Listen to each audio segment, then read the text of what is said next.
Hello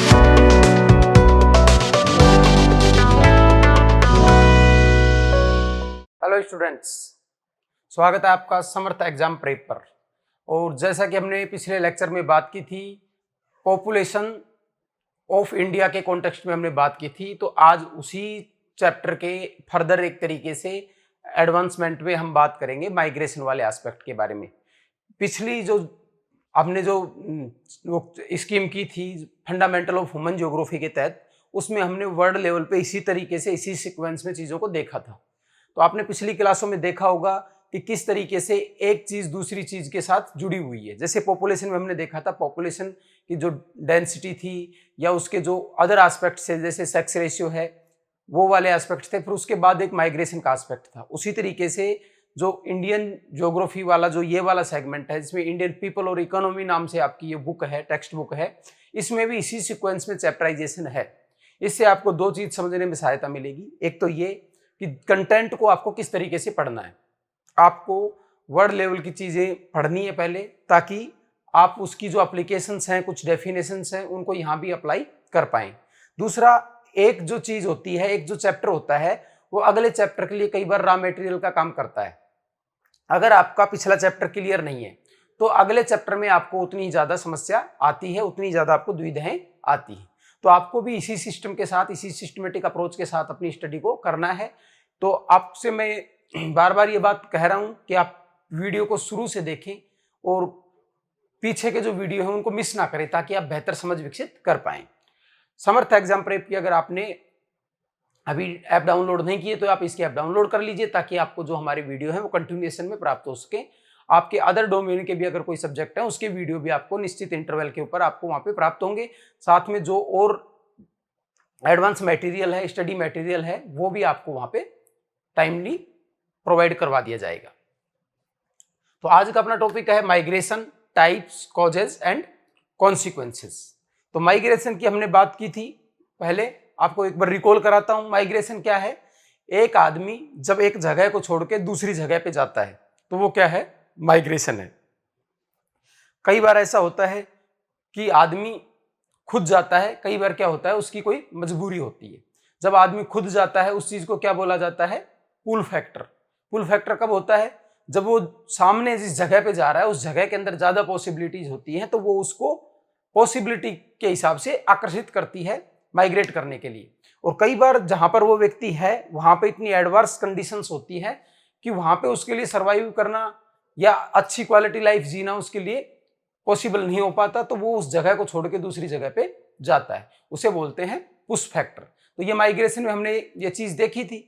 हमने ये चीज भी देखी थी कि माइग्रेशन करके जब एक आदमी एक जगह से दूसरी जगह पे जाता है तो वहां के जो डेमोग्राफिक जो कैरेक्टरिस्टिक्स हैं वो क्या है? बदल जाते हैं। जैसे जहां से आदमी जा रहा है, अब देखा जाएगा कि मेल या फीमेल कौन सा माइग्रेशन है, कौन से स्ट्रीम के लोग ज्यादा जा रहे हैं, कौन से सेक्स के लोग ज्यादा जा रहे हैं। अगर मेल डोमिनेंट अगर माइग्रेशन है तो जहां से माइग्रेशन हुआ है और जो लोग पीछे छूट गए वहां पे क्या है? फीमेल की संख्या ज्यादा रह जाएगी, मेल कम रह जाएंगे। और जहां पे वो लोग जा रहे हैं वहां पे मेल पॉपुलेशन ज्यादा हो जाएगी, फीमेल पॉपुलेशन कंपेरेटिवली कम हो जाएगी। तो ये इसके क्या है? एस्पेक्ट्स निकलते हैं। साथ में इसके और प्रभाव पड़ते हैं। तो इंडियन कॉन्टेक्स्ट में और इन्हीं प्रभावों को, कारणों को और जो इसके प्रभाव हैं उनको हम क्या डिटेल में आज देखेंगे। आपको पढ़ते टाइम क्या चीज ध्यान में रखनी है? एक तो क्या, तो आज अपना क्या का जवाब क्या है? माइग्रेशन। फिर माइग्रेशन में दूसरी चीज क्या देखेंगे? Rural to rural, urban to rural to urban, urban to urban, urban to rural, या कंट्री से एक्सटर्नल कंट्री में कोई जाता है, इस तरीके की चीज। तो ये आपके चीज समझ में आनी चाहिए। आपके एनसीईआरटी के इस चैप्टर के अंदर ये 4 टाइप बताई है, चारों टाइप आपको याद होनी चाहिए, क्योंकि क्वेश्चन बनते टाइम ये 4 चीज देके उनमें किसी एक में फेरबदल किया जाएगा और ऐसा ही सवाल आपसे पूछा जाएगा इस पे, अगर पूछा जाता है तो। दूसरी चीज है कॉजेज। तो कॉजेज में अपने पहले भी बात की थी, हम ज्योग्राफी पढ़ रहे हैं तो ज्योग्राफी अपने आप में क्या है? इंटरडिसिप्लिनरी सब्जेक्ट है। तो ये जब चीजों को क्या है? आपस में इंटरकनेक्ट करके देखता है। एक आदमी माइग्रेट करता है तो उसके पीछे ज्योग्राफिकल रीजन भी होते हैं। जैसे कोई आदमी डेजर्ट में है और डेजर्ट के अंदर भाई अपने को पता है कि सूखा पड़ता है, बारिश की फ्रीक्वेंसी कम रहती है ना, और अनस्टेबिलिटी रहती है। तो उसमें क्या चीज रहती है? वो आदमी हो सकता है अपने पशुओं के लिए या अपने जॉब के लिए उस एडवर्स वेदर में माइग्रेट करता हो, ठीक है। या कई बार टेरेन भी ऐसी होती है कि वहां पे डेवलपमेंट की पॉसिबिलिटी नहीं होती, जैसे हिली एरिया है, तो वो लोग क्या है प्लेन के अंदर जाते हैं, मैदानी एरिया के अंदर जाते हैं बेटर अपॉर्चुनिटी प्राप्त करने के लिए। तो जियोग्राफिकल फैक्टर होते हैं, ऐसे इकोनॉमिक फैक्टर भी होते हैं और कल्चरल फैक्टर भी होते हैं, ठीक है, पॉलिटिकल फैक्टर भी होते हैं। अब जैसे आपने देखा होगा कि यूक्रेन का और रशिया का क्या चल रहा है, वार चल रहा है। तो जब किसी दो कंट्री के बीच में वार होता है या किसी कंट्री के इंटरनल कोई डिस्टरबेंस हो जाता है, तो वहां के लोग हैं वो क्या है सेफ्टी के लिए भी कई बार माइग्रेट करते हैं। आपने बीच में देखा होगा सीरिया से बहुत से लोगों ने यूरोप में माइग्रेट किया था। अभी अफगानिस्तान से जब यूएसए की सेना वापस चली गई थी तब भी बड़े स्तर पे माइग्रेशन हुआ था। तो इस तरीके से इसके कई एस्पेक्ट, कई कारण होते हैं। फिर इसके प्रभाव की बात आती है, तो वो प्रभाव भी हम क्या है डिटेल में आज देखेंगे और उनके अंदर जो सेक्शंस हैं, जो छोटे छोटे की पॉइंट्स हैं, उन पे भी हम बात करेंगे जहां से आपके क्वेश्चन बनने की संभावना है। So let's start. तो अब अपना है माइग्रेशन। माइग्रेशन की जो अपन ने बात की थी वो सेम और सिंपल भाषा में बात है कि एक व्यक्ति जब किसी स्थान से दूसरे स्थान पे जाता है तो वो क्या है माइग्रेशन है। Census of India records population and migration related data of the country. अब आपके देखो, आपको एनसीईआरटी पढ़ते समय, और एनसीईआरटी ही पढ़नी है आपको, ये बात मैं आपको बार बार कह रहा हूं, और इसका मेन कारण यही है कि जो आपका जो सिलेबस का डिजाइन है वो पूरी तरीके से आपने देखा होगा आपकी जो टेक्स्ट बुक का जो कंटेंट है उसी के ऊपर बेस्ड है, तो आपको ज्यादा इधर उधर नहीं भटकना है बिल्कुल भी। तो पहली जो अपनी लाइन है वो है सेंसस ऑफ इंडिया। तो पहला क्वेश्चन यही बनता है कि माइग्रेशन से रिलेटेड डाटा या पॉपुलेशन से रिलेटेड डाटा का कार्य कौन करता है, तो ये करता है सेंसस ऑफ इंडिया, ठीक है। मॉडिफिकेशन किया जाता है डाटा में। देखो कोई भी चीज होती है, हमने पहले एचडीआई पढ़ा था, एचडीआई में हमने पहले क्या देखा, उसके अंदर 3 पैरामीटर थे, लेकिन अब धीरे धीरे एचडीआई के अंदर हमने देखा बहुत सी चीजें जोड़ दी गई, जैसे जेंडर डेवलपमेंट इंडेक्स जोड़ दी गई, पॉवर्टी इंडेक्स जोड़ दी गई, मल्टीपल पॉवर्टी जोड़ दी गई, ठीक है। इस तरीके की चीजें क्या है, समय समय के साथ उन चीजों के जो एस्पेक्ट्स हैं वो ज्यादा हमारे पास आ जाते हैं। साथ में हम टेक्नोलॉजिकली जब एडवांस हो जाते हैं तो उसके अंदर कई चीजें टाइमली ऐड कर दी जाती हैं, ठीक है। तो इसका कोई एक मतलब पैटर्न शुरू से लेके अब तक नहीं है, ये बात आपको समझनी है। स्टेटमेंट के तौर पे ऐसी बात को कैसे बोला जाएगा कि लगातार एक ही उसको फॉलो किया जा रहा है, तो ये स्टेटमेंट क्या हो जाएगा, अपने आप में अनकंप्लीट स्टेटमेंट हो जाएगा, रॉन्ग स्टेटमेंट हो जाएगा, ठीक है। Migration has been done from the first census in 1881 to 1981, ठीक है। 1881 में हमारा जो फर्स्ट सेंसस हुआ था, ये आपको डाटा के तौर पे याद रखना है। क्यों याद रखना है, क्योंकि तब से लेके अब तक हमारे 10 वर्ष में जो हमारा सेंसस का जो फंडा चला हुआ है, हर 10 वर्ष में जो सेंसस के डाटा हमारे आते हैं, ये हर कंट्री में अलग अलग होता है, कोई कितने में भी काउंट कर सकता है। तो अपना जो ये 10 वर्ष का ये जो सिस्टम चला हुआ है, ये 1881 से इसी फॉर्म में चला आ रहा है। तो 1881 वो पहला टाइम है जब फर्स्ट टाइम से वहां से अपने क्या किया था, पॉपुलेशन के डाटा को इस तरीके से सेंसस के बतौर प्रस्तुत करना शुरू किया था। A person who moves from one place to another in order to find work and better living conditions. तो ये लिविंग कंडीशन और बेटर वर्क कंडीशन प्राप्त करने के लिए जाता है, ये हमने पहले भी क्या करी, बात कर ली। वो क्या किसके तौर पे जाना जाता है, वो माइग्रेंट के तौर पे जाना जाता है, ठीक है, प्रवासी के तौर पे जाना जाता है। ये इसके क्या है, सेंसस के अंदर जो कुछ चीजें बताई हैं, कुछ डाटा जो आपके बताए हैं, उसके बारे में हम बात करते हैं। पहला होता है लाइफ टाइम माइग्रेंट। एक आदमी जो पूरे जीवन के लिए माइग्रेशन कर जाता है, मतलब लौट के वापस नहीं आता। जैसे कोई आदमी गांव से शहर गया और उसने शहर में घर बना लिया, तो वो वहीं रहने लग गया, वापस अब गांव नहीं आएगा, तो वो क्या है, लाइफ टाइम माइग्रेंट है। If a person place of birth is different from the place of census, ठीक है, then he is known as life time migrant. अब वो सेंसस में वहां कब गिना जाएगा, जब वहां का वो अपना रेजिडेंस प्रूफ बनवा लेगा, रेजिडेंस का जो अपना दस्तावेज बनवा लेगा, वहां के जो अपनी सारी चीजें है ना, वो आइडेंटिटी में जो भी चीजें ऐड होती हैं वो उसी स्थान की देने लग जाएगा, तब क्या चीज हो जाएगी, उसको लाइफ टाइम माना जाएगा। जैसे वोट भी वो उसी कंस्टिट्यूएंसी के अंदर देने लग जाएगा, सारी चीजें वहीं की यूज करने लग जाएगा। As per census 2001 the group reported 307 million जो पर्सन है, यानी 33% थे, और अब कितने परसेंट है? 36%। आपको ये चीज मोटी मोटी याद रखनी है कि 2001 का जो हमारा सेंसस में माइग्रेशन का जो डाटा था, उसमें 30% लोग थे लगभग जो क्या थे? लाइफ टाइम माइग्रेंट्स थे, और अब ये 36.7% है। तो ये कितना? पिछले एक दशक में ये लगभग 6% क्या है? इंक्रीज हुआ है। ठीक है, एक होता है कि भाई अपने जो स्थान से माइग्रेंट करता है, ठीक है, a person's place of last residence is different from the place of enumeration, ठीक है, then he is known as migrant by place. Last residence as per census 2001, इस ग्रुप में कितने लोग थे? 2001 में 31% लोग ऐसे थे, और अब कितने लोग हैं? लगभग 37% लोग ऐसे हैं।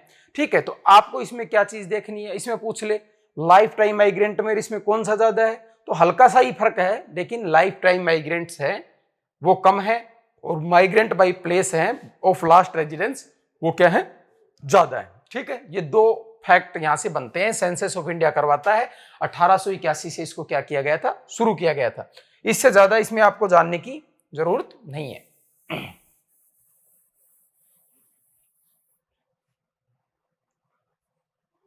अब अपना आता है स्ट्रीम्स और टाइप ऑफ माइग्रेशन, कि कितने तरीके का होता है। तो जो आपकी किताब में दे रखा है वो कैटेगरी ये हैं जिन पे अपन अब बात करने वाले हैं।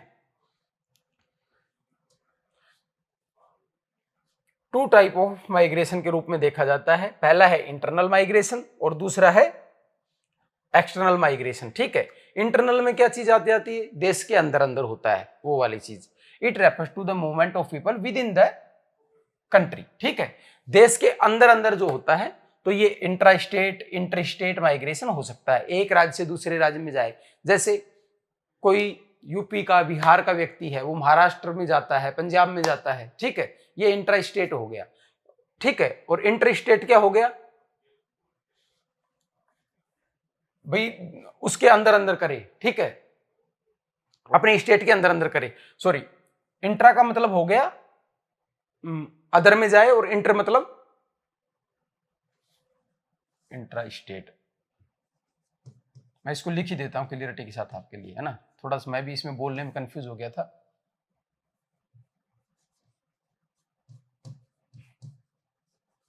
ठीक है, ये दो चीज है।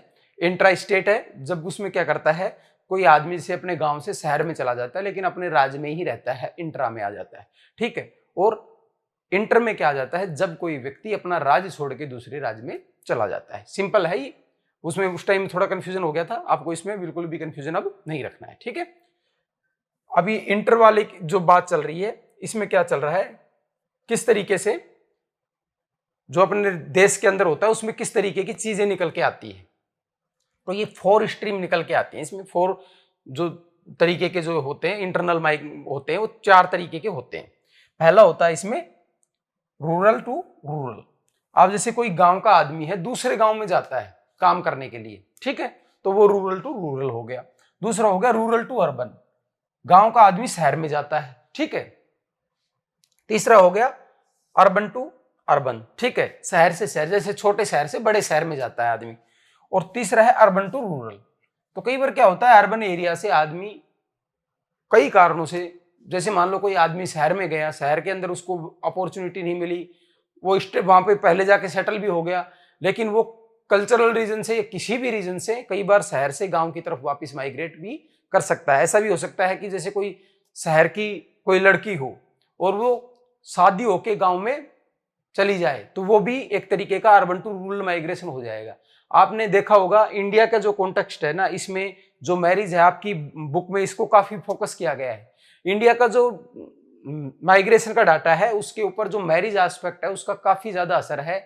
जो इंटरनल माइग्रेशन है, रूरल टू रूरल वाला जो माइग्रेशन है, उसके अंदर महिलाओं की काफी ज्यादा भूमिका है। वो महिलाओं का ज्यादा है क्योंकि वो शादी वाला जो कारण है कि एक गांव से दूसरे गांव में जाती है शादी होके, तो उसकी वजह से यहाँ के डाटा है ना वो बिल्कुल अदर एस्पेक्ट से उल्टे हैं। तो इसको आपको समझना है, ठीक है। Woman migrants are highest in both intra state and inter state migration, short distance rural to rural. अब ये जो लाइन है यहां से आपका क्या है, क्वेश्चन बनने की संभावना है। तो वुमन माइग्रेंट्स हैं, महिला जो प्रवासी है वो ज्यादा है कौन से में, इंटर स्टेट में और इंट्रा स्टेट में, दोनों में ज्यादा है, ठीक है। अंतरराज्यीय में और अंतरराज्यीय में, हिंदी में इसको बोला जाता है। क्यों है भाई, और शॉर्ट डिस्टेंस में रूरल टू रूरल में क्यों है, migration stream because of their marriage. ये जो लाइन है ये आपके सवाल का क्या है, जवाब है। Male migrants are highest in rural to urban stream inter state migration due to the economic reasons. तो ये पहले वाला रीजन कौन सा हो गया, ये कल्चरल रीजन हो गया, ठीक है। तो महिलाओं के माइग्रेशन का बड़ा रीजन क्या है, कल्चरल रीजन है, मैरिज। और जो मैन डोमिनेट जो माइग्रेशन स्ट्रीम है उसका रीजन क्या है, इकोनॉमिक है, और वो क्या है, रूरल टू अर्बन में देखने को ज्यादा मिलता है। तो इस चीज को आप समझ गए हैं। इसके दो बड़े एस्पेक्ट के तौर पे देखा जाए तो भाई एक तो होता है देश के अंदर और एक देश के बाहर, ठीक है। देश के अंदर में दो चीज हो जाती हैं, एक अंतरराज्यीय एक अंतरराज्यीय। अंतरराज्यीय में क्या हो जाती है, राज्य के अंदर अंदर, अंतरराज्यीय में होती है अपने राज्य से दूसरे राज्य में भी जाता है। फिर उसके अंदर हो जाती है rural to rural, rural to urban, urban to urban और अर्बन टू रूरल, जिसको रिवर्स करंट बोला जाता है। कई बार क्या होता है, शहर में से गांव की तरफ भी माइग्रेशन होता है, ठीक है। ये आपकी उसके अंदर डायग्राम दिया गया है, इस डायग्राम को आपको देखना है, और जो भी बॉक्स और डायग्राम दिए गए हैं उनको आपको क्या अच्छे से इंटरप्रेट करना है, उसको अच्छे से समझने की कोशिश करनी चाहिए, क्योंकि वहां से आपसे कोई सवाल सीधे बनाए जा सकते हैं जो कि आपके टेक्स्ट में उन्होंने उस चीज को नहीं दे रखा है, ठीक है। तो ये आप देख सकते हो किस तरीके से इसको दिखाया है, intra state migration by place of last residence, ठीक है, ये दिखाया गया है। दूसरा दिखाया गया intra state migration by place of last residence, ठीक है। तो ये 2011 की ही दोनों डाटा है, ठीक है। इसमें क्या चीज अपने को देखनी है, rural to rural migration stream दिखाई गई है, सॉरी दूसरी दिखाई है रूरल टू अर्बन। दो चार कैटेगरी की हमने बात की थी, वो चारों कैटेगरी इसमें दिखाई गई है, ठीक है। फिर इसको बांटा है, इसे बोला जाता है बार डायग्राम, ठीक है। बार डायग्राम में क्या किया जाता है, बार डायग्राम के अंदर चार्ट से, ग्राफिकल मेथड से ग्राफ के ऊपर कोई दो आंकड़े होते हैं, जब उनकी कंपैरिजन की जाती है तो उसको बार डायग्राम के द्वारा दिखाया जाता है, ठीक है। ये इसकी एप्लीकेशन होती है। तो ये जो डार्क में है ये तो फीमेल है। अब देखो रूरल टू रूरल, इसमें फीमेल का क्या है, रोल ज्यादा है। आपने देखा था इंटर स्टेट और इंट्रा स्टेट दोनों में ही क्या है, फीमेल डोमिनेटेड है, किसमें, रूरल टू रूरल में, और साफ दिख रहा है अपने को, ठीक है। तो ये इंट्रा स्टेट में मानी अंतः राज्य में, अंतः राज्य मतलब राज्य के अंदर, इसमें तो बहुत ज्यादा फर्क है, ठीक है। कितने का, लगभग 5 गुणे का फर्क है। इसमें फर्क कितने का है, लगभग 1.5-2 गुणे का, 2 गुणे का लगभग, इसमें 2 गुणे का फर्क है लगभग, ये देखो। और इसमें लगभग 5 गुना का फर्क है, क्योंकि ज्यादातर शादियां राज्य के अंदर अंदर ही होती हैं, अंतरराज्यीय शादियां क्या है, कम होती है। लेकिन जैसे बॉर्डर वाले स्टेट होते हैं उनमें कई बार क्या शादियां होती हैं, तो वहां पे जो ये सेक्स रेशियो, जो ये माइग्रेशन है, इसमें जो ये एस्पेक्ट है कल्चरल वाला, इसकी वजह से महिलाएं क्या है, डोमिनेट करती हैं। और सारे जितने भी टाइप्स हैं उनके अंदर क्या है, मेल डोमिनेंट जो है माइग्रेशन अपने को क्या है, देखने को मिलता है। अर्बन टू अर्बन है माइग्रेशन, उसमें भी आप देख पा रहे होंगे एक चीज, इसमें भी क्या है, फीमेल का क्या है, माइग्रेशन ज्यादा है अर्बन टू अर्बन में और रूरल टू रूरल में। बाकी दोनों में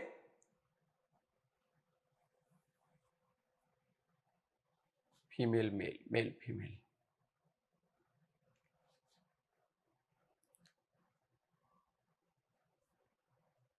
स्ट्रीम्स लास्ट रेजिडेंस, ठीक। तो ये चीज आपने इसमें समझी। ये मेनली किस कॉन्टेक्स्ट में है कि रेजिडेंस, पिछला जो रेजिडेंस है वो अलग है, और इसके पीछे बदलाव का कारण क्या है, इसके पीछे बदलाव का कारण मेन है जो कल्चरल रीजन है, महिलाएं जो शादी करके एक स्थान से दूसरे स्थान पे जाती हैं, वो इसका मेन रीजन है। ठीक है, तो ये चीज आपको यहाँ पे क्लियरिटी से समझनी है। ये इंट्रा स्टेट आप देख रहे हैं, इंटर स्टेट में देखो इसमें और इसमें मेल और फीमेल में काफी ज्यादा फर्क है। रूरल टू अर्बन में मेल क्या है, राज्य के अंदर तो महिलाएं रूरल टू अर्बन माइग्रेशन करती हैं, पर राज्य के अंदर जो माइग्रेशन ज्यादा होता है ना, उसमें वही कल्चरल रीजन होता है, आपको इस बात को समझना है। और बाहर जो माइग्रेशन है उसके पीछे ज्यादा फैक्टर कौन सा है, उसके पीछे ज्यादा फैक्टर है इकोनॉमिक फैक्टर। तो वहां पे मेल डोमिनेंट माइग्रेशन है वो दिखने लगता है।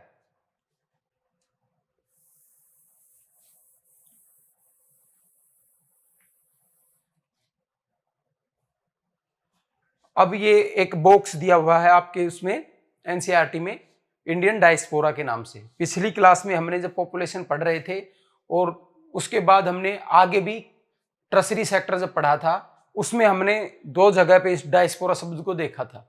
तो डायस्पोरा बेसिकली क्या था, ये लोग जो पहले क्या थे, इंडिया के लोग थे लेकिन कारणवश माइग्रेट कर गए बाहर। तो ये कल्चरली क्या है, अभी इंडिया को ही रिप्रेजेंट करते हैं। तो वो लोग जो बाहर चले जाते हैं आर्थिक या किसी भी कारण से वो माइग्रेट कर जाते हैं, तो वो लोग क्या है इंडियन डायस्पोरा के अंदर हम उसको क्या करते हैं, काउंट करते हैं। ठीक है, पहले अब इसके अंदर जो चीजें हैं, आपके जो सवाल बनेंगे उन सवालों पे अपन बात कर लेते हैं, कहां कहां से आपके इस पे क्वेश्चन बन सकते हैं। तो पहली जो स्ट्रीम चली थी कॉलोनियल पीरियड में चली थी। ठीक है, आपको इसको याद रखना है। तो कॉलोनियल पीरियड में क्या था कि हमने देखा था कि ये लोग स्लेव बना के दूसरी जगह पे लोगों को भेजते थे। अपने जो कॉमर्शियल एग्रीकल्चर होती थी, प्लांटिंग होती थी, उन चीजों के लिए ये स्लेव बना के दूसरी जगह पे भेजते थे। तो मॉरिशस है, कैरिबियन आइलैंड्स हैं, इनमें फिजी है, साउथ अफ्रीका में, इनमें क्या है ब्रिटिश द्वारा उत्तर प्रदेश और बिहार से क्या है बहुत सारे लोग भेजे गए थे। अब मॉरिशस देश है, मॉरिशस देश की राष्ट्रीय भाषा क्या है, भोजपुरी है। तो अब आपको ताज्जुब होगा कि मॉरिशस में भोजपुरी का क्या काम है, क्योंकि ज्यादातर लोग वहां पे बिहार से ही माइग्रेट होके गए हुए हैं। वेस्ट इंडीज के अंदर आप क्रिकेट तो मैच देखते होंगे, वेस्ट इंडीज की टीम के खिलाड़ियों के नाम क्या है, रामपाल, सरवण, ये ऐसे जो नाम हैं ये कहीं ना कहीं इंडियन कल्चर को रिप्रेजेंट करते हैं। फिर आपको लगेगा कि यार कहाँ अटलांटिक महासागर में ये कैरिबियन आइलैंड्स है, कहाँ ये, यहाँ पे क्या गन्ना पैदा किया था, तो अंग्रेजों ने गन्ना जो कल्टीवेशन थी उसके लिए यहाँ से लोगों को वहां पे क्या कर दिया था, शिफ्ट कर दिया था। ठीक है, रियूनियन आइलैंड है, ठीक है, मार्टिनिक है, सुरीनाम है, इनमें क्या है फ्रेंच और डच लोगों ने क्या है लोगों को भेजा था। पुर्तगीज लोगों ने गोवा दमनदीप से अंगोला भेजा था लोगों को। ठीक है, मोजाम्बिक भेजा था। तो ये फैक्ट्स हैं, इसको मैं अब आपको बता दिया, लेकिन ये आपके ऐसे याद होंगे नहीं, इनको आपको अपनी बुक में से या स्लाइड से, आप नोट्स बनाना चाहते हो स्लाइड से या ऐप से, जहां से भी आप उचित समझे वहां से इनको आपको सिस्टमेटिक तरीके से सामने लिखना पड़ेगा, इनका नाम लिखना पड़ेगा और इनको एक दो बार कंठस्थ करना पड़ेगा। इसका और कोई भी तरीका नहीं है।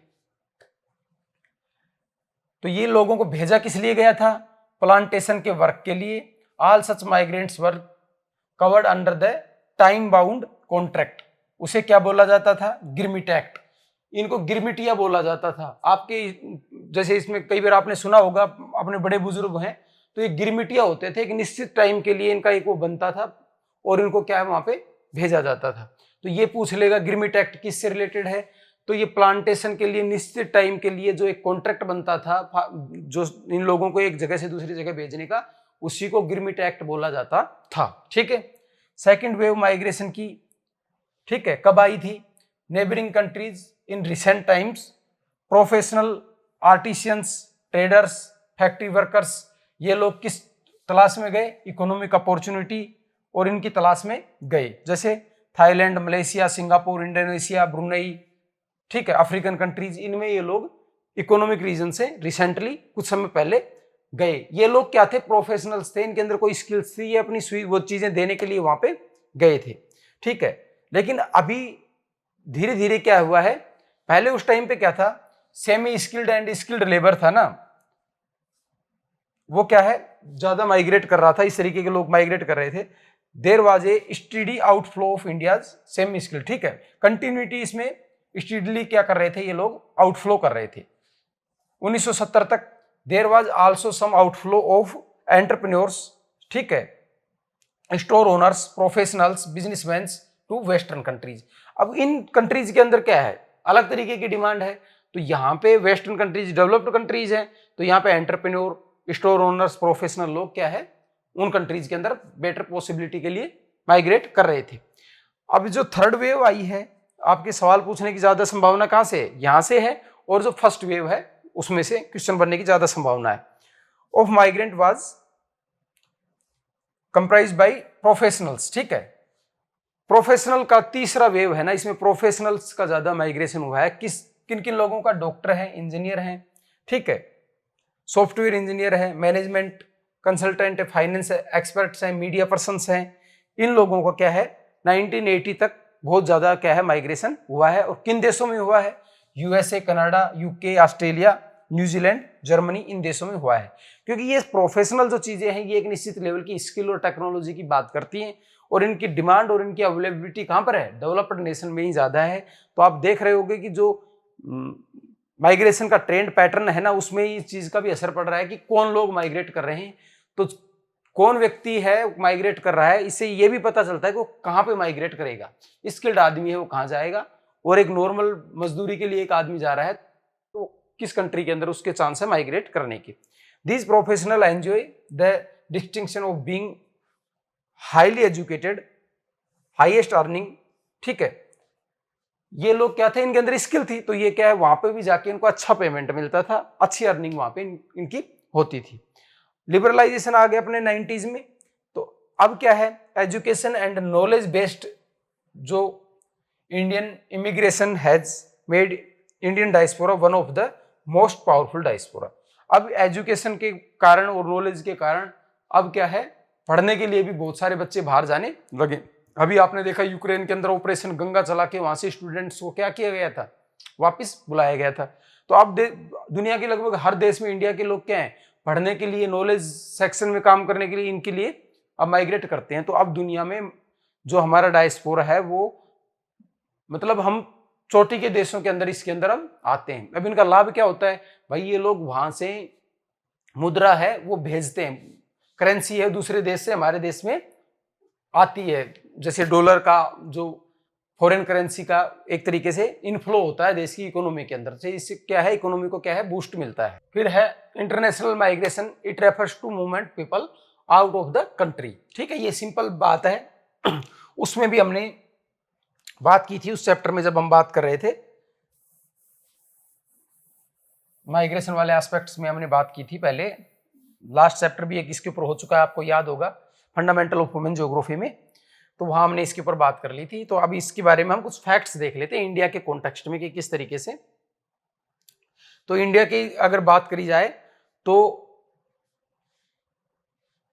इसमें क्या क्या चीजें बताई गई हैं, एक तरफ दिया है इन्होंने कंट्रीज, नंबर ऑफ माइग्रेंट्स दिया है और परसेंटेज ऑफ टोटल माइग्रेंट्स दिया है, ठीक है, total migrants, migration from neighbouring countries, ठीक है, नेबरिंग कंट्रीज का माइग्रेशन है उसमें कितना रोल है, टोटल को इन्होंने 100 मान लिया है, ठीक है, और नंबर में देखा जाए तो ये लगभग 53 लाख लोग हैं माइग्रेंट्स। इनमें से 47 लाख कहाँ के हैं, नेबरिंग कंट्रीज के, लगभग 88% लोग कहाँ से माइग्रेशन करते हैं, नेबरिंग कंट्रीज से, ठीक है, अफगानिस्तान, बांग्लादेश, भूटान, ये इन्होंने क्या दिया है आंकड़ा।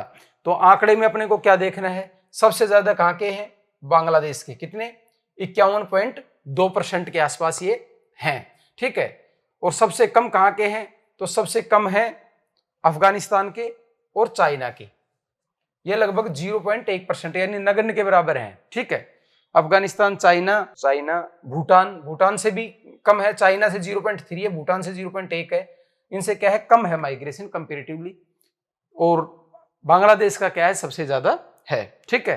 तो आपको ये क्या है ध्यान रखनी है चीजें, ये डाटा इतना ही ध्यान रखना है, इससे ज्यादा आपके कोई काम का नहीं है, ज्यादा को याद रखना है, कम को याद रखना है, और टोटल उसके अंदर नेबरिंग कंट्रीज का कितना रोल है, तो वो 88.9% रोल है, इतना अपने को इसमें याद रखना है।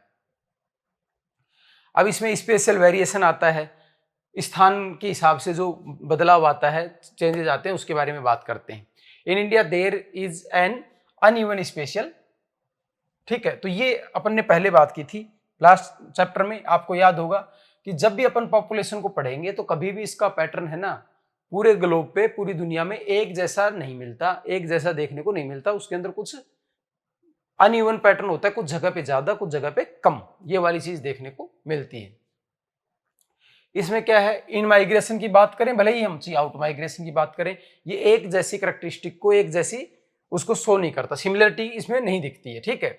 State receiving high number of in migration, अब कौन से देश हैं जिनके अंदर आप्रवास ज्यादा है, मतलब दूसरी जगह से इमिग्रेंट आते हैं उन राज्यों के अंदर, तो महाराष्ट्र के अंदर लार्जेस्ट इमिग्रेंट स्टेट है। तो आपसे यही क्वेश्चन बनने के चांस ज्यादा है कि कौन सा स्टेट है जिसके अंदर ज्यादा लोग आते हैं, तो भाई महाराष्ट्र के अंदर आते हैं, ठीक है। फिर उसके बाद कहां पे, दिल्ली, गुजरात, हरियाणा, और इनके अंदर भी क्या है, आते हैं लोग, ठीक है। फिर दूसरा है जिनके यहां से जाते हैं, तो ठीक है, जाने में कौन है, उत्तर प्रदेश है, फिर बिहार है, और सम अदर स्टेट्स हैं, ठीक है। अर्बन एग्लोमरेशंस हैं, वो लार्जली एक्सपेंडिंग कर रहे हैं। अर्बन एग्लोमरेशन में अपने बात की थी कि जो बड़े शहर है ना, जिनके साथ और छोटे छोटे टाउन और वो जुड़कर एक बड़ा समूह बनता है, तो उसे अर्बन एग्लोमरेशन बोला जाता है। तो अर्बन एग्लोमरेशंस हैं, जैसे दिल्ली है, मुंबई, बड़े जो शहर है, उनकी अगर बात की जाए तो greater Mumbai received the highest number of in migration. Greater Mumbai के अंदर क्या है, इमाइग्रेशन का सबसे ज्यादा देखने को, महानगरों में मुंबई के अंदर सबसे ज्यादा माइग्रेशन, इन माइग्रेशन देखने को मिलता है। यही सवाल आपसे क्या है, पूछे जाने वाले हैं। इन फैक्ट्स को क्या है, आपको याद रखना है। एक तो अनइवन पैटर्न है, दूसरी बात क्या है, इन माइग्रेशन हो चाहे आउट माइग्रेशन, दोनों में अनइवन है। इनमें देखा जाता है कि महाराष्ट्र जैसे स्टेट है, उसके अंदर सबसे ज्यादा माइग्रेट बाहर से आते हैं, और यूपी और बिहार से कंपेयर, पहले नंबर पे उत्तर प्रदेश से, फिर बिहार से अदर स्टेट के अंदर जाते हैं, ठीक है। बड़े शहर की बात की जाए तो मुंबई के अंदर बाहर से सबसे ज्यादा लोग आते हैं, ठीक है। तो इसमें क्या आपने को क्लियरिटी रखनी है। अब है कॉजेज ऑफ माइग्रेशन। तो कॉजेज ऑफ माइग्रेशन में वही बात जो हमने पहले बात की थी, दो चीजें होती हैं, एक होता है पुल फैक्टर, एक होता है पुश फैक्टर। पुल फैक्टर क्या होता है, जो शहर की क्षमता, कैपेसिटी, उसको दिखाता है, उस शहर के अंदर कितनी पॉसिबिलिटीज हैं, उस शहर के अंदर कितने availability of resource and opportunities है, उस चीज को दिखाता है। कौन सा, पुल फैक्टर। पुश फैक्टर होता है वो स्थान है जहां से लोग माइग्रेशन कर रहे हैं, वहां की कितनी एडवर्सिटीज हैं, वहां पे कितना अभाव है, क्या समस्याएं हैं, उसके बारे में उसमें बात की जाती है। Push factor, there are push factor which encourage people to leave their place, ठीक है भाई। ये वो चीज होती है जो आदमी को अपनी जगह छोड़ने के लिए मजबूर कर देती है, ठीक है। तो इसके पीछे क्या कारण है, नेचुरल डिजास्टर आ जाए कहीं पे, भाई जहां पे बाढ़, जैसे आपने देखा होगा कोसी को बिहार का शोक कहा जाता है, ठीक है, या पहाड़ी एरिया उत्तराखंड, उसमें लगातार अपन देख रहे हैं कि भाई लैंडस्लाइडिंग हो गई, कभी बाढ़ आ गई। तो ऐसी जो डिजास्टर है ना, वो लोगों को क्या करती है, माइग्रेंट करने के लिए, सेफ लाइफ जीने के लिए अदर एरिया में जाने को क्या करती है, पुश करती है, ठीक है। सूखा पड़ता हो या साइक्लोन आते हैं, जैसे तटीय कोई जगह होती है, तो वो क्या है, लोगों को मजबूर करती है दूसरी जगह जाने के लिए, ठीक है। अर्थक्वेक, सुनामी, ईटीसी, ठीक है। पॉलिटिकल एंड लोकल कॉन्फ्लिक्ट्स हो जाए, वार हो जाए, रॉइट्स हो जाए, तो ये चीज भी क्या करती है, लोगों को माइग्रेट करने के लिए बाध्य करती है। पॉवर्टी, लैक ऑफ एम्प्लॉयमेंट और अपॉर्चुनिटीज, ये चीज भी एक फैक्टर है। कौन सा, पुश फैक्टर। अब ये चीजें देके आपको पूछेगा ये पुल फैक्टर है कि पुश फैक्टर, इनके आगे एक लिस्ट बना देगा कि इनमें पुल फैक्टर कौन सा है, पुश फैक्टर कौन सा है। तो ये आपको याद रखने। नेचुरल में डिजास्टर आ जाती है ना, टफ टेरेन, ये चीजें आ जाती हैं। पॉलिटिकल में क्या आ जाती है, वार और राइट्स आ जाती हैं। इकोनॉमिक में क्या आ जाएगी, एम्प्लॉयमेंट, अपॉर्चुनिटी, पॉवर्टी, ये चीजें आ जाएगी। और हाई पॉपुलेशन प्रेशर हो, किसी जगह पे बहुत ज्यादा लोग हो गए हो, lack of basic infrastructure like health care and education, ये अगर चीज हो तो भी क्या हो जाता है, लोग उस स्थान को छोड़ने के लिए मजबूर हो जाते हैं, ठीक है। फिर इसमें क्या है, पुल फैक्टर। पुल फैक्टर में क्या है, ये वो फैक्टर होते हैं जो आदमी को आकर्षित करते हैं। किस वजह से करेंगे,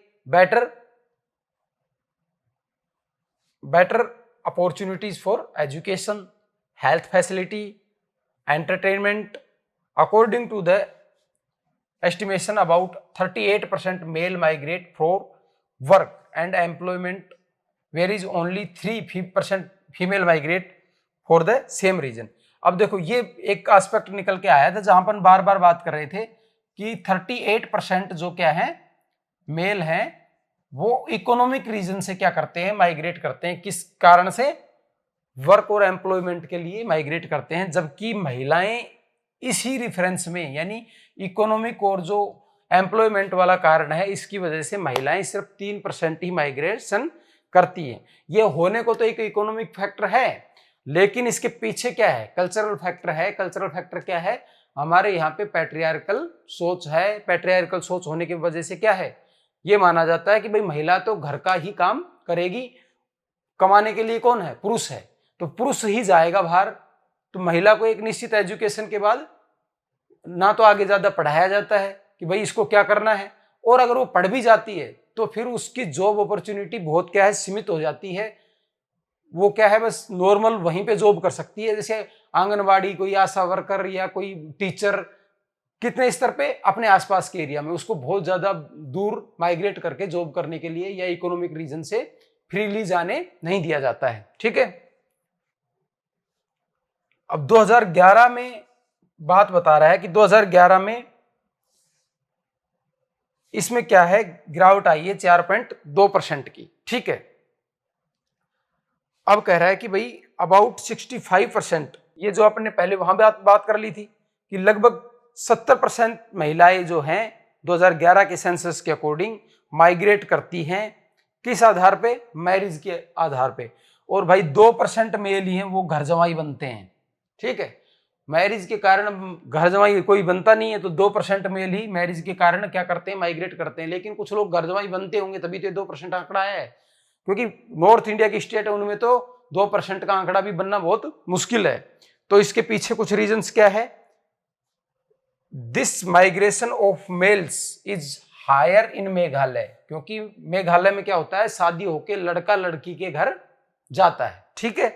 तो ये आपके उसमें एग्जाम्पल दिया है। और आपने क्वेश्चन क्या पूछेगा कि मेघालय के अंदर, आपके क्वेश्चन बनाए हुए भी एक बॉक्स में कि मेघालय के अंदर माइग्रेशन में मेल डोमिनेट होने का क्या कारण है।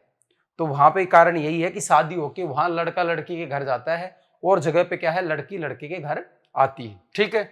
ये आपको चीजें ऐसी लगेगी, लेकिन ये चीजें क्या आपसे सीधी सवाल के तौर पे पूछी जाएगी। ठीक है। ये रीजंस है माइग्रेशन के, रीजंस फॉर मेल माइग्रेशन और रीजंस फॉर फीमेल माइग्रेशन। ठीक है। उसके क्या क्या कारण है ये डाटा के द्वारा दिखाया गया है। ये जो मेथड है, इस मेथड को बोला जाता है भाई पाई चार्ट। ठीक है। पाई चार्ट के अंदर क्या किया जाता है, वैल्यूज को रख के और उसको परसेंटेज के अंदर टोटल पाई को 100 मान के, आप ये मान लो केक है और केक को टुकड़ों में काटना है। ठीक है। अब जो बच्चा ज्यादा रो रहा है, जिसका बर्थडे, उसको बड़ा टुकड़ा मिल जाएगा, जिसका छोटा है उसको छोटा टुकड़ा मिल जाएगा। उसी तरीके से इसमें किसी भी डाटा को लिया जाता है 100 इसकी वैल्यू मान के, और चीजों का कितना सेगमेंट है उसी हिसाब से उसको पाई के अंदर क्या है, दिखाया जाता है। ठीक है। तो ये है पहला जो अपना चलता है मेल माइग्रेशन का कारण। देखते हैं तो मेल माइग्रेशन में सबसे ज्यादा सेक्शन कौन सा दिख रहा है, इसमें सबसे ज्यादा दिख रहा है ये वाला सेक्शन। तो इसको अपन देखते हैं। तो ये वाला सेक्शन कौन सा है, इसके पीछे का कारण है अदर्स। ठीक है। दूसरा हमको दिख रहा है ये वाला सेगमेंट, ये कितना है 24%, 34 के अदर्स में आता है 34। ठीक है। और ये वाला रीजन है 24%। 24% में हमारे सामने है वर्क एम्प्लॉयमेंट। ठीक है। दूसरे नंबर पे ये चीज है। फिर है ये वाली चीज, तो ये क्या है, मूड विद हाउस होल्ड। भाई गृहस्थी के साथ ही क्या है, माइग्रेशन कर जाते हैं। तो मेल 20% रोल इस चीज का है। फिर जन्म के बाद करने वाले लोग हैं वो 14% लोग हैं। तो आपसे इस डाटा को इस तरीके से पूछ सकता है, लाइन बना के देख गया सवाल कि मेल माइग्रेशन के अंदर, मेल माइग्रेशन में 2011 में, ठीक है, सबसे ज्यादा, तो उसमें दे देगा मान लो इकोनॉमिक दे दे, तो आपका गलत हो जाएगा, क्योंकि वहां पे क्या है, अदर फैक्टर्स हैं। ठीक है। लेकिन सबसे ज्यादा अगर उसमें कोई वैल्यू नहीं दे रखी और नॉर्मली जनरल टर्म में पूछा जाता है तो अपन ने बार बार पहले देखा था कि इकोनॉमिक रीजन से और वर्क के लिए आदमी क्या है करता है, तो उसमें 24% इसकी भूमिका है। फिर दूसरा है बर्थ के आधार पे और हाउस होल्ड के साथ। तो बर्थ के आधार पे मूड आफ्टर बर्थ है वो 14% ही है, हाउस होल्ड के साथ 20% क्या है माइग्रेशन करता है। ठीक है, सबसे कम किसकी भूमिका है? सबसे कम भूमिका है बिजनेस टर्म से 2% और 2% ही एजुकेशन के लिए।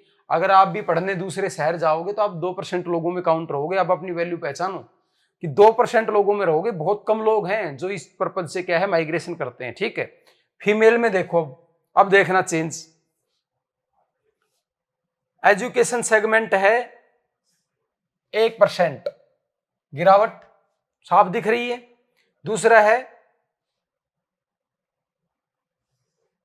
बर्थ के आधार पे, ठीक है, नहीं वर्क फॉर एम्प्लॉयमेंट, एम्प्लॉयमेंट में भी 2% ही है। और वर्क और एम्प्लॉयमेंट के लिए मेल कितने माइग्रेशन कर रहे थे? 24%। तो इस चीज को समझना है, मेल का बहुत ज्यादा इसके अंदर था। और मैरिज वाला जो एस्पेक्ट है तो इसमें मेल का मैरिज में कितना रोल था? 4%। और ये मैरिज में महिलाओं की कितनी है? लगभग 66% महिलाएं मैरिज के बाद क्या माइग्रेट करती है। तो इस तरीके से आपको इस डाटा को इस टेबल के अंदर पढ़ना है और खुद से क्या है इसके कुछ आउटपुट्स निकालने बनाने। हम तो अपनी तरफ से आपको समर्थ एग्जाम प्रेप की जो वेबसाइट है उस पर इस तरीके की चीजें एडिशनली भी प्रोवाइड करवाएंगे, लेकिन आपको भी इस चीज को अपने स्तर पे करके देखना है, क्योंकि आप जितना लर्निंग बाय डूइंग करेंगे उतने ही ज्यादा डाटा और फैक्ट को आप क्या है एग्जाम हॉल तक लेकर जा पाएंगे। और सक्सेस होने का तरीका यही है कि आप चीज को खुद से एक बार अपने हाथ से करके देखें। एक बार आप जब करेंगे तो क्या होगा, अगर आप वीडियो को भी या चीज को सुनेंगे दोबारा तो आप चीजों को ज्यादा बेहतर तरीके से रिलेट कर पाएंगे, ज्यादा याद रख पाएंगे। अब इसके कॉन्सिक्वेंस की बात करते हैं।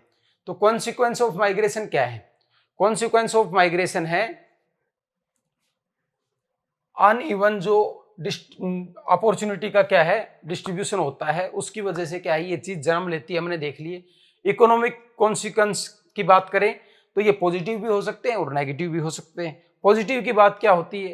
पॉजिटिव की बात ये होती है कि ये लोग दूसरी जगह पे जाके वहां के रिसोर्स को फुली यूटिलाइज करते हैं और वहां की क्षमताओं को क्या करते हैं बढ़ाते हैं। ठीक है, और वहां से क्या है पैसा कमा के अपने जो मूल स्थान है वहां पे भेजते हैं और वहां की चीजें क्या है फिर धीरे धीरे बेटर होने लगती है। ठीक है, remittance are important for economy of country.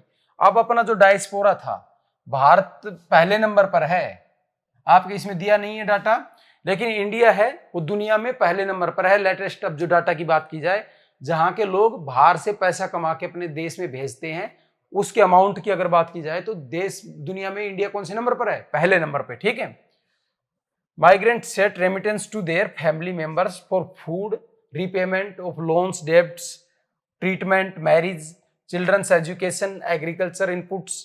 इन सारी चीजों के लिए अगर ये पैसा भेजते हैं तो वहां की क्वालिटी ऑफ लाइफ भी क्या है बेटर होती है।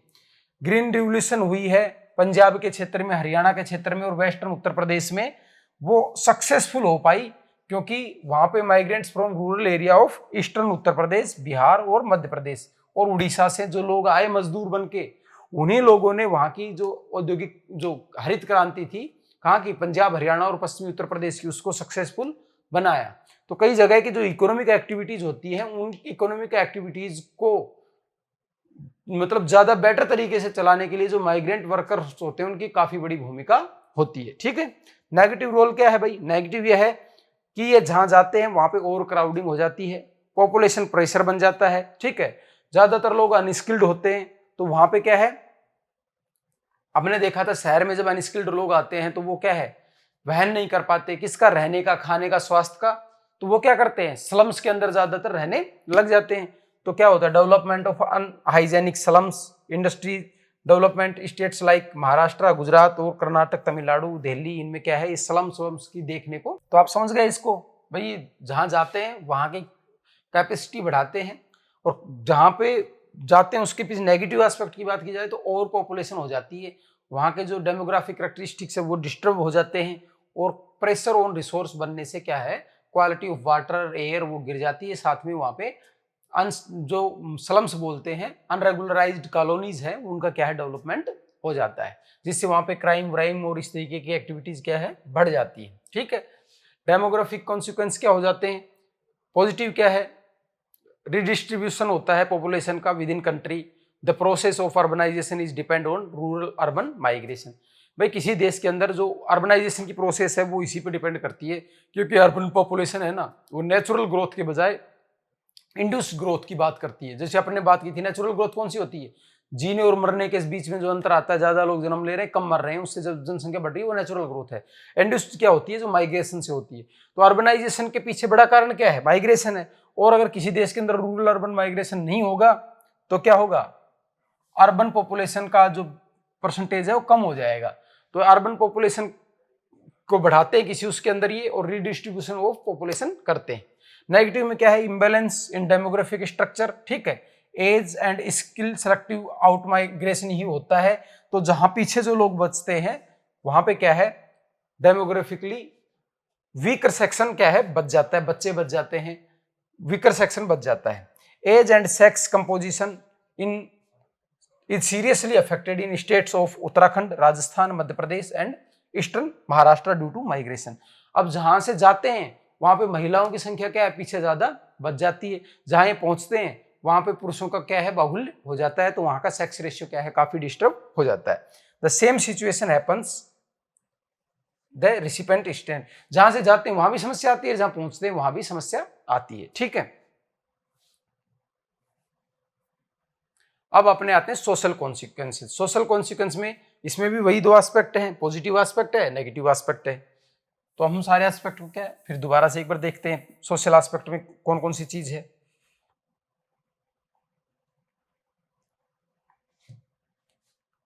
पॉजिटिव एस्पेक्ट की अगर बात करें तो migration works as an agent of social change.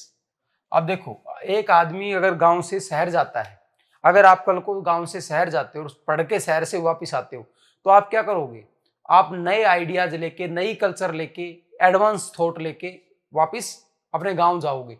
तो आप क्या करोगे, एक सोशल चेंज का एजेंट बनोगे आप, क्योंकि आपको देख के फिर और लोग कई नई चीजों से अवगत होंगे, नई चीजें सीखेंगे। They diffuse new ideas of science and technology, family planning, girls education etc। ठीक है, अगर आप एडवांस जगह पे जाके पढ़ोगे तो आप एडवांस आइडियाज के साथ वापस जाओगे और अपने एरिया का क्या करोगे, बेटरमेंट करोगे। ठीक है, तो ये जो आप पढ़ाई कर रहे हो, ये आप जो सेंट्रल यूनिवर्सिटी जाने का जो सपना देख रहे हो, ये सिर्फ आपका सपना नहीं है, ये आपके उस पूरी समाज का जिसमें आप रह रहे हो उसके ट्रांसफॉर्मेशन का आधार बन सकता है। तो आपको स्वार्थ की बात नहीं करें, और अगर आप प्रार्थ भावना, सेवा भाव से भी करना चाहते हो तो ये आपके लिए बहुत अच्छी अपॉर्चुनिटी है to get educate from a better institute. ठीक है, people also bring different cultures with them which helps to break the narrow considerations. ठीक है, अब कोई आदमी जब बाहर से आता है तो एडवांस थॉट के साथ आता है, तो वो क्या करता है, जो वहां पे रूढ़ियां चल रही होती हैं, कुरीतियां चल रही होती हैं, उन कुरीतियों और रूढ़ियों के खिलाफ क्या करता है, आवाज उठाता है। जैसे भाई दहेज की समस्या हो गई या किसी तरीके के और राइट्स की बात हो गई, उनके ऊपर क्या करता है, जब आवाज उठाता है तो वहां पे भी धीरे धीरे उस चीज के प्रति लोगों का नजरिया क्या है, बदलने लग जाता है। क्योंकि ये सारा किसका खेल है, सोच का खेल है। और क्या कहा जाता है कि सोच को बदलो सितारे बदल जाएंगे, नजर को बदलो नजारे बदल जाएंगे। जरूरत नहीं है कश्तियां बदलने की, दिशाएं बदलो किनारे बदल जाएंगे। तो आपको इस चीज को क्या है समझना है कि एजुकेशन आपको कई तरीके से वो करती है। तो आप माइग्रेट करते हो किसमें, बेटर सिटी के अंदर, और वहां से अगर आप वापस आते हो तो आप क्या हो, कल्चरल डिफ्यूजन, सोशल चेंज का क्या बनते हो, एजेंट बनते हो, आधार बनते हो। ठीक है, नेगेटिव चीज क्या होती है, भाई आदमी कहीं जाता है तो उसके अंदर क्या है, एक अनोनिमिटी आ जाती है। अनोनिमिटी क्या होती है, उसको ये लगता है कि यहां मेरे को कोई नहीं जानता, तो उससे क्या होता है, कई बार वो आदमी डिप्रेशन में भी आता है वहां पे जाके। कई बार क्या है, वो उसके व्यवहार में भी परिवर्तन आता है, अग्रेशन आ जाता है।